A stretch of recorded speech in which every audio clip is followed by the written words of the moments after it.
The following podcast is a Jill Divine Media production. Christianity has become known for judgy people, strange words, ancient stories, confusing rules, and a members-only mindset. This is why I stayed away from the church for so long, but it's not supposed to be that way. I'm Jill Divine, a former radio personality with 3 tattoos, a love for a good tequila, and who's never read the entire Bible. Yet, here I am, hosting a podcast about faith. The Normal Goes a Long Way podcast is your home for real conversations with real people using real language about how faith and real life intersect. Welcome to the conversation. Thank you so much for coming back to listen to part 2 of Normal Goes a Long Way and my conversation about retreating. If you are hitting play for the first time on Normal Goes a Long Way, welcome. I'm Jill Divine. I'm your host, and I would encourage you to hit pause on this conversation because part 1, episode 79, Yes Moments, the importance of retreating, you want to listen to that first because it's going to set you up for this episode. This is a continuation of that episode. So before I get back into everything, I want to let you know where I'm going to go in this episode. And I also want to share that this is my story. This isn't going to be the same for everyone. And all I hope for when I record any of these podcast episodes is that if I can just reach one person and help one person, that's it. So maybe my story will encourage you, or maybe my story will help you, I don't know, find a retreat. I don't know exactly what it may do for you, but I hope it helps you. So in this episode, we're going to talk about a few days before I left, what happened during retreat, and what's happening now that I'm home from retreat. And so let's start with a few days before I left. I left on a Friday, and the leaders and organizers of the retreat, Fearless Unite and Pastors' Wives Tell All, they made sure to communicate throughout the few days leading up to logistics stuff, what to bring, what not to bring, what time to check in, what to expect, a loose itinerary. And then in every communication, they talked about some of the attacks that we may be experiencing. And this was all new to me. So I had no idea. I didn't even think about these things. And I am so glad that they brought it to my attention, to anyone's attention who is going on retreat. And basically, they were saying the enemy likes to attack those that are getting ready to retreat. The enemy will say that you are not good enough. You're not worthy enough. Your kids need you. Your partner needs you. Your work needs you. You need to stay where you are. And I was feeling those things. The 2 big things that the enemy was attacking me on was having 2 little girls. It's difficult. I have to do so much for them. And my husband has a really crazy schedule where he doesn't typically work 9 to 5 Monday through Friday. He works weekends, he works overnights sometimes. And so for me to go somewhere, it requires outside help. And thank you that I have wonderful family and friends that will help out. But it is a lot of organizing and juggling, and sometimes it's just easier to just do it yourself, And also, I didn't want to leave them. The other attack was coming from the you don't know enough. I didn't grow up in the church. I've been honest with you about that. That's the whole reason why this podcast is even starting. I have only been in ministry for a few years, and so I am going on a retreat for women in ministry, and I don't even know anything. Okay, I take that back. I do know some things, but I feel like someone who's in ministry to go on that retreat, you've got to know a lot of stuff. So those 2 attacks were happening. So I was thankful that the leaders and organizers said they were praying over each participant. They were praying that the enemy would just leave us alone. So Thursday night before I left, I was laying in bed and I had done a lot of journaling and did a lot of things to help ease my mind, bring me to peace, try to bring down the anxious thoughts I had. And of course, it didn't work. And I am not really one to ask for prayers. It's kind of like asking for help. I need to ask for help more often, and I need to ask for prayers for more often. But I knew I couldn't do this alone. So I reached out to 3 very strong Christian women in my life and told them exactly how I was feeling and how I was, contemplating no showing and contemplating making up a lie to not go. And they were so helpful and they were so supportive of me, and their prayers were so strong. And so the other thing was, I had mentioned Christy Bulware, one of the leaders in the previous episode, and we have a relationship, and I wanted to text her the week leading up to, but I thought, no, she's too busy. She doesn't have time for little old me. She's got so many things going on. And I wish I would have texted her because I kept making up these lies again. Well, I bring that up because on Friday morning, dropped the girls off to school, had a little cry in the car, was getting gas because I was going to be driving about 4 hours to Branson, Missouri. And I had just finished getting gas, and I just started talking to God. And I was like, please, please, please, please, please, please keep me safe. Please keep me on track. Please just be with me. And then I got a text from Christy, and we had a good little banter back and forth with my honesty of, I haven't left yet. And so it worked out great to have her reassurance, and I'm on my way. When I get to Branson, not the complex where we're staying, but I get into Branson, all of a sudden I feel it coming on. I have a panic attack, and so I rush into a gas station, and I'm just like patting my face with water. I'm sweating, I'm shaking, I'm an emotional mess. And I finally got myself to calm down, and then got in the car, and then my husband got a hold of me, and it was just perfect timing. So he helped calm me down a little bit, and then I talked to God again, and I made my way to the house where I would be staying. Well, before I continue with that, let me just tell you, in 2020, summer of 2020, when everyone is starting to venture out a little bit, but not going too far because of COVID, you start hanging out with some people, but you keep it to your houses. And I mean, like, that's what we did.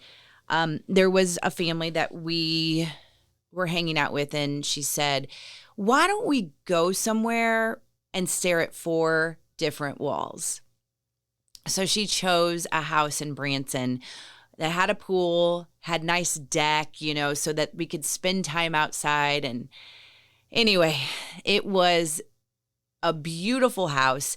And I remember standing on the deck and looking at the houses down below us and taking a picture of one of them and putting it on my vision board because I loved this style. So I pull into the complex. Now we're back to present time. I pull into the complex, and I'm like, what? This is the complex that we stayed in 2020. And I was like, no way. No way. And it immediately had a little bit of comfort brought to me. The retreat house that we were staying in was like 2 houses down from that house that I took a picture of and have on the vision board. So I'm already smiling as I turn in. I'm like, okay, I'm supposed to be here. And then I walk into the house and was just greeted with so much enthusiasm and so much love. They did this for every single woman that walks through the door. Christy Bulware gave me a huge hug, and it was good. But I was still so nervous. and so riddled with emotion. I mean, I had just had a panic attack. I mean, things are just crazy. So 2 of the women from Pastors' Wives Tell All, Jenna and Jessica, they took my bags and led me to my room. And we walk in and they're like, "This is your room." And I was sharing it with other women, and they're like, "How are you feeling?" And I just immediately like started to well up, and I didn't want to cry. I was like, I don't know. I'm nervous. I've never been on one of these before. This is all new. And they gave me a hug and they were like, "We are so glad you're here." So pulled it together as best as I could. Go downstairs and I just start mingling and meeting people. And so we opened up the Friday evening. Well, every session was opened up with worship. So you would worship with some music and then get into a message and then go into small groups. And that was kind of how it was. And then there was some activities throughout the weekend. So one of the things that I wanted to address when I went into retreat was this feeling of my relationship with Jesus. Like, I know, and we've talked about it on the podcast, that not everyone gets to hear an audible voice of God. Some people have. Some people are very open about that. Some people say it's not necessarily a voice, but it is a feeling, like they can feel a presence on their chest.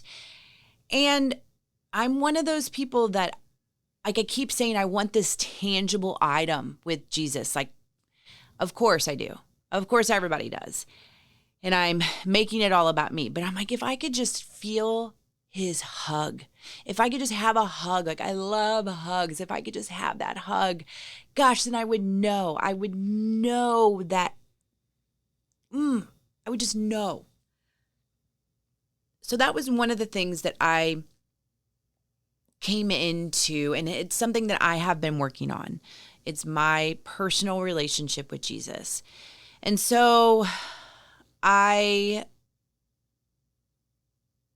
was full of emotions, like I said. And so we opened up with worship. And one of the very first songs, Goodness of God. And as soon as it started, I started bawling. And I thought, oh my gosh, am I the only one? And then I could hear sniffles because I just had my head buried. And then I realized there were boxes of Kleenexes everywhere for a reason. And the reason why this song brought me to tears is a number of reasons. But the main reason is my youngest daughter, Charlie. So Charlie and I have this special bond over music. Now, both my girls love music and love to sing and dance, but there is something with Charlie when we are listening to music together and the way that she sings the lyrics and can catch on. It's like she just knows. And so when we're worshiping on Sundays together, there are certain songs that she just gravitates to and dances and sings to over and over and over throughout the week. And Goodness of God is one of them. The songs that followed Goodness of God, I didn't really know, but I knew I couldn't be greedy and have all of the songs that I wanted to hear that were special to me. I'd be lying if I didn't think, oh, that'd be amazing. But anyway, I didn't really know the rest of the songs, but came to learn them over the weekend because we would sing the same songs every day. One thing that I won't talk about is my time in small group, because that involves multiple women, and I'm not telling their story, just as I wouldn't want them to tell my story. That was private time, trusted time, and I hold it very close to my heart. So I will not talk about those times, but they were so beneficial and so helpful. And I am so thankful for those women. Now, on Saturday, woke up, felt good. I felt like I got a lot of tears out on Friday, and I just felt re-energized and started making connections with the women, especially my girl Lacey. And it felt good. And so at one point in the day on Saturday, Jessica from Pastors Wives Tell All had us do a little be still time. And some people do this on a daily basis, some maybe weekly. But what she wanted us to do was to go outside and be still. She said it's going to be uncomfortable for some of you. Some of you are going to be like, what? I have to sit here because she wanted us there for an hour and a half. I want to sit here for an hour and a half and I can't do anything. I can't be on my phone.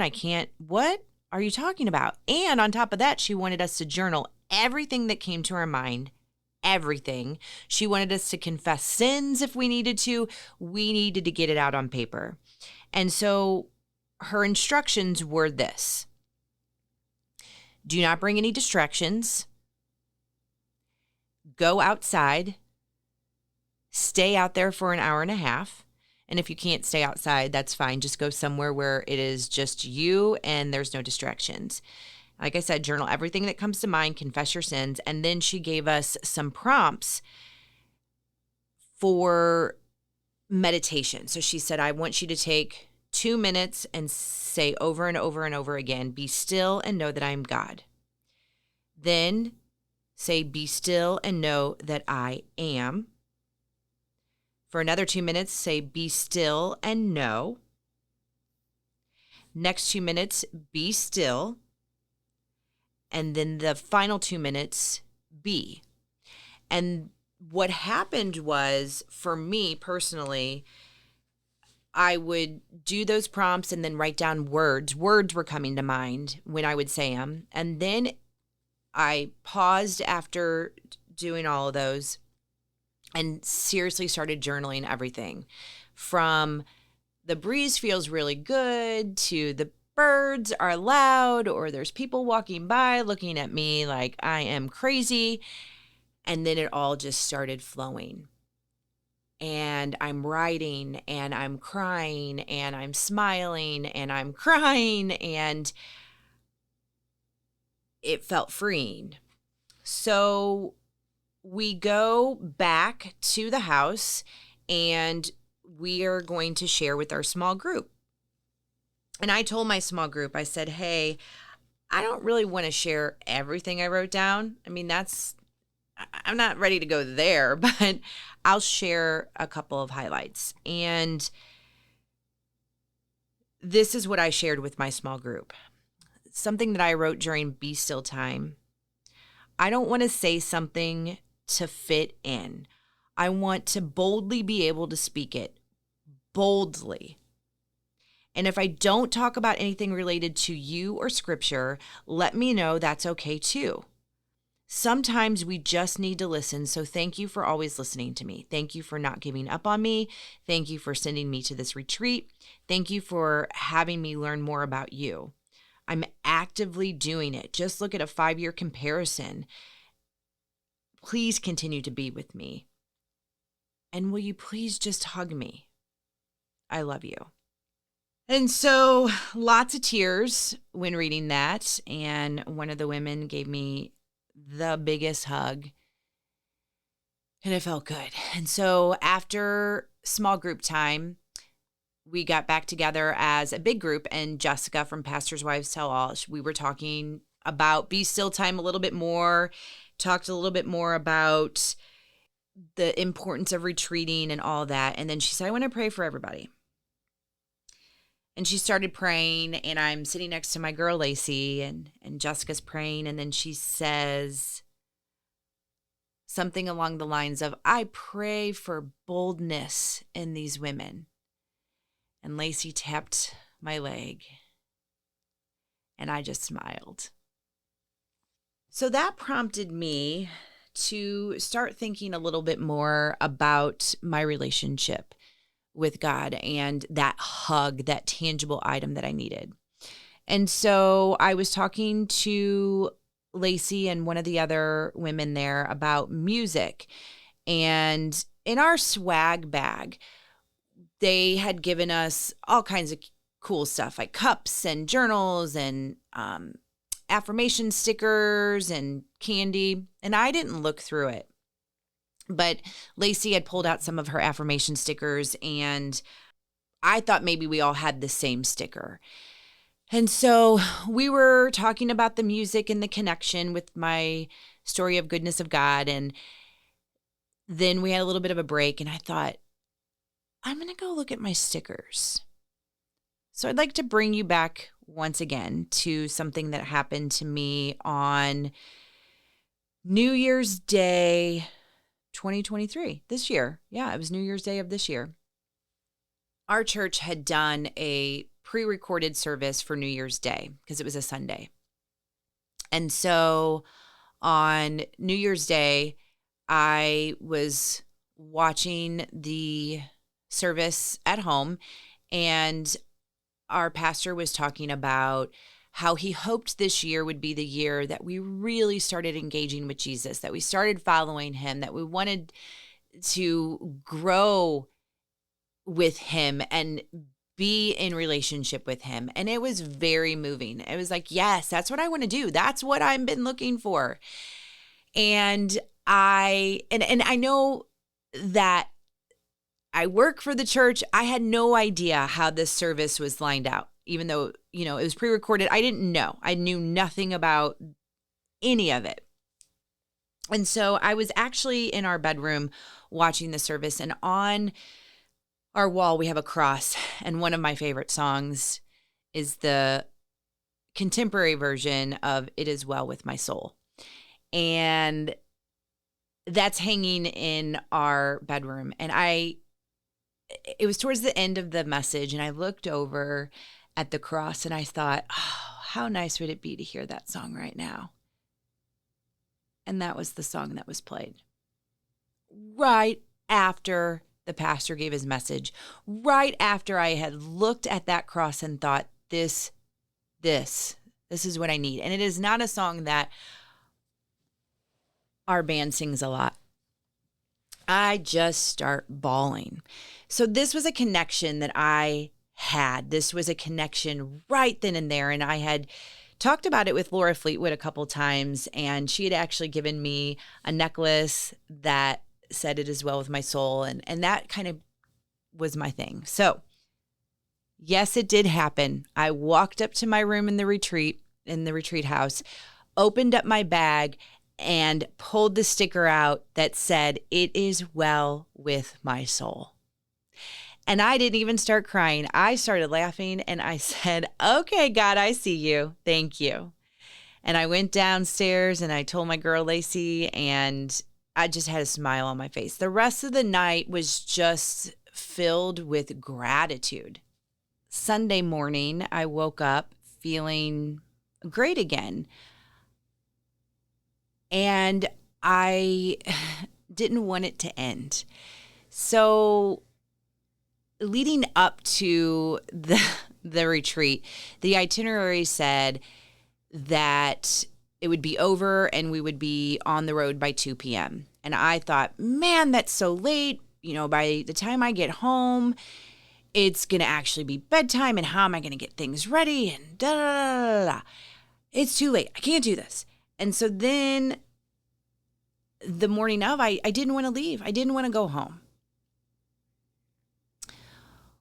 We started the morning off as we had the day before with worship and lots of smiles and just feeling good. And then the Pastor Wives Tell All, they did a message on spiritual warfare, which I knew nothing about before this retreat. I mean, a little bit I knew, but not a lot.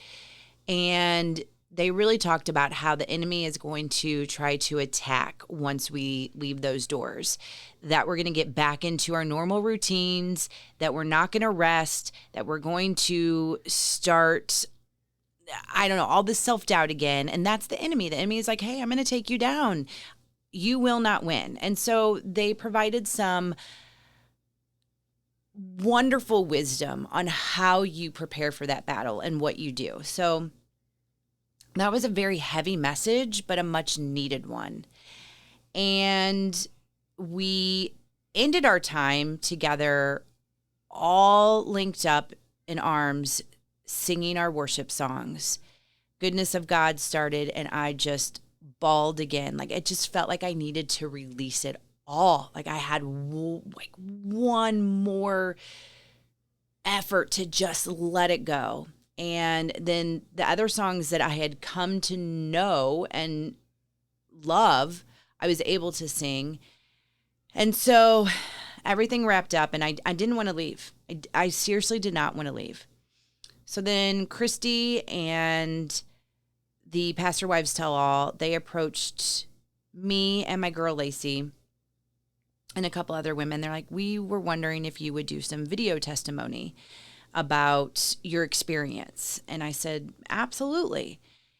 And it was during that testimony that I realized that tangible item that I am looking for from Jesus, that hug that I still really, really, really, really want. I just love me a hug.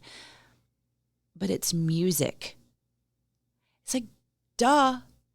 Former radio personality turned ministry worker is being spoken to through music, not just Christian music, all kinds of music.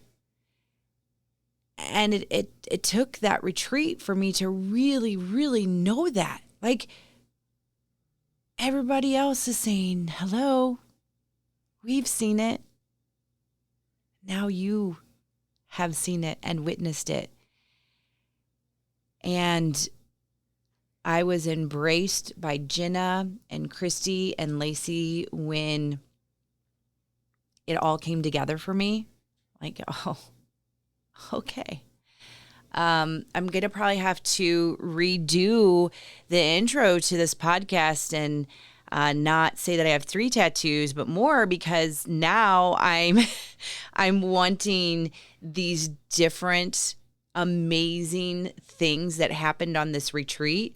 I want them to be represented in ink on me. So I am actually working with Jenna from Pastor's Wives Tell All about that. But it was a beautiful moment. Do I still, like I said, I want that hug. I do. But I think I've been looking in such a different, wrong place. The other thing that I learned about myself on retreat through the eyes of others, especially Christy, was that I don't have to know all the scripture. That it is okay to be real. It is okay to be the real person who, I wrote this down, sits at the table at the Mexican restaurant, drinking a spicy margarita, eating my chips and salsa, and talking about how cool Jesus is. That is bold, even though I don't think it is. And that I need to take this burden of feeling like I have to know it all and understand it is okay to be in the middle. When I say that this retreat was life-changing, it was, but I mean it in a continual change of life for me. It is a continued work in progress, but now my eyes are more open. It's hard to explain a lot of the feelings. Like my mom and my sister, we were talking about the retreat, and I said it's kind of hard to explain this in certain words. I did the best that I could, and the best that I could in this episode too, but I don't want to fool you and say that I have complete peace right now. Of course I have questions still, and I'm still growing, but that's the beauty of this. This is an ongoing journey. And to hear very wise, spiritually mature women talk about that, women that are leading a retreat, to say, we're not done. Like, we are still on this journey with Jesus too. Their journey looks a little different than mine, while mine looks different than yours. Yours looks different than mine, but it is ongoing. There's not this moment that doesn't keep you from still growing, if that makes sense. Like, you are going to continue to grow, and that's amazing. All right, so I thought that I would finish this episode with returning to the real world. I've gone a little bit longer than I realized that I would. So I am going to hit pause again on this conversation and invite you to come back in a couple weeks to hear what had happened once I returned from retreat and where I am right now. So come back and join me for episode 81 for the part 3 of saying yes to retreating.